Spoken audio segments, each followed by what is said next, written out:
Lakers versus Nuggets last night. No Joker, no Murray, no problem.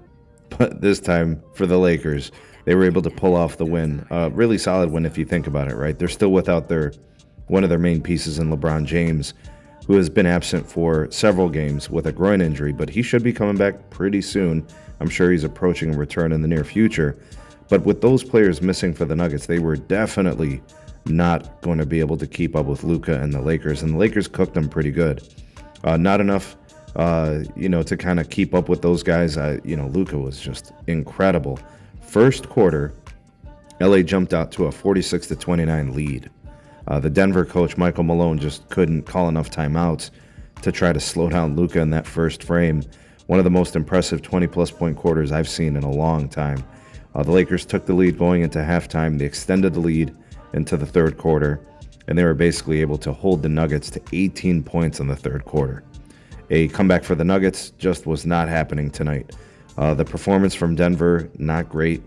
Aaron Gordon, kind of like the lone bright spot for them, 26 points, 11 boards, and a steal. Meanwhile, for the Lakers, Luka was incredible in that first quarter.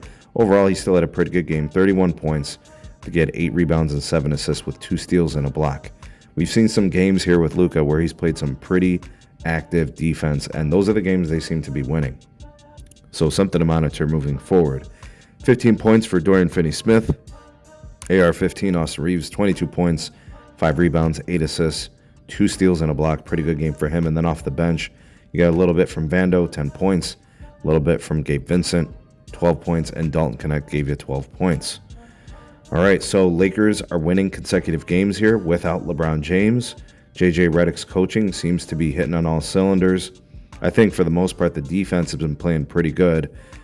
Between Luka and AR kind of running the show offensively, and the supporting cast filling in spots and knocking down some shots and moving the ball around a little bit. And then being ready for the Luka opportunities that he creates offensively.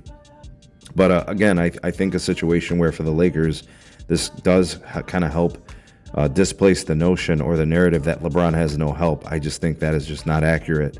We're seeing them win in consecutive games. We're seeing them beat good teams.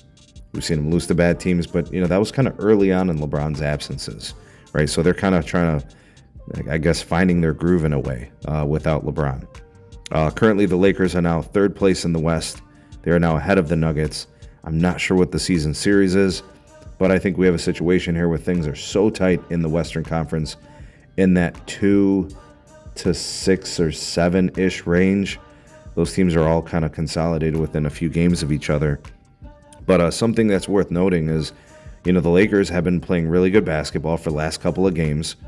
They've been rebounding. Their defense has been solid. They've been controlling the turnovers for the most part.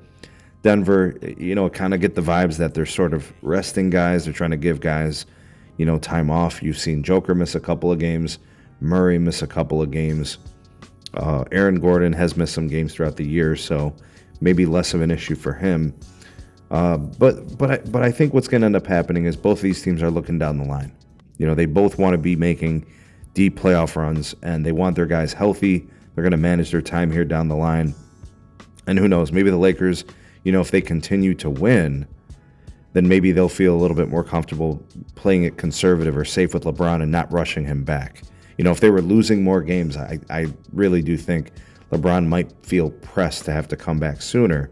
But now he might take an extra game or two to be on the safe side. Remember, he is 40 years old, and a groin injury, a soft tissue injury like that, as you have seen with Anthony Davis, who rushed back too soon, could really set you back. And if LeBron was to come back too soon and re-aggravate the injury, he would likely be out the remainder of the season and be basically going into the playoffs with, kind of being out of his groove, if you will, or kind of being out of basketball shape and not having played for over a month, so something I'm sure that they're thinking about managing, but I think he'll be good to the go at some point next week. We'll see. We'll wait for an update, but the Lakers keep winning.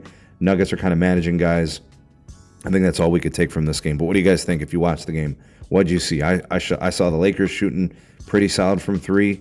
I saw Denver, even with the rebounding edge, just not enough, turning the ball over a little bit too much, not able to keep up or stop Luka Doncic.